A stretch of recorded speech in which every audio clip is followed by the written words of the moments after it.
శాస్త్రంలో పండితులు, ఇలా పలు రకాలుగా సంఘ సేవలో అప్పుడప్పుడు పాల్గొంటూ డాక్టరేట్ని పొందినటువంటి బ్రహ్మశ్రీ డాక్టర్ చంద్రశేఖర్ శర్మ గారిని దూరం చేస్తూ ఉంది, మాటలు దూరం చేస్తూ ఉంటుంది. సరదాగా ఆపదం పహర్తారం దాతారం సర్వసంపదాం లోకాభిరామం శ్రీరామం భూయో భూయో నమామ్యహం. ఈ మంత్రం మనందరూ తెలిసిందే. ఇది రామ మంత్రం అంటారు. ఏదైనా అభయం ఏదైనా భయం కలిగినప్పుడు, కష్టం వచ్చినప్పుడు, నష్టం వచ్చినప్పుడు ఈ మంత్రం జపం చేసుకోవాలి. మరి మీరు ఎందుకు మంత్రం చెప్పినా ఇప్పుడు మీరు రాబోయే నెలలో నెక్స్ట్ నెలలో పరీక్ష రాస్తూ ఉంటుంటారు. ఈ పరీక్ష మీకు ఏముంటుంది?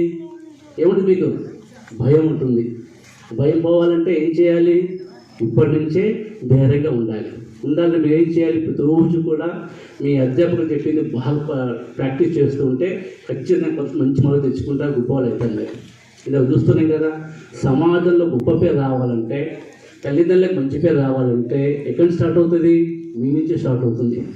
కనుక మీరు శుచిగా అంటే చక్కని ఆహారం తీసుకుంటూ, చక్కని విద్యను నేర్చుకుంటూ, చక్కగా పరీక్షలు రాస్తూ, ఉన్నత విద్యాభ్యాసం చేస్తూ మీ తల్లిని మంచి పేరు తీసుకొని కోరుకుంటూ, ఆశిస్తూ విజయవస్తు.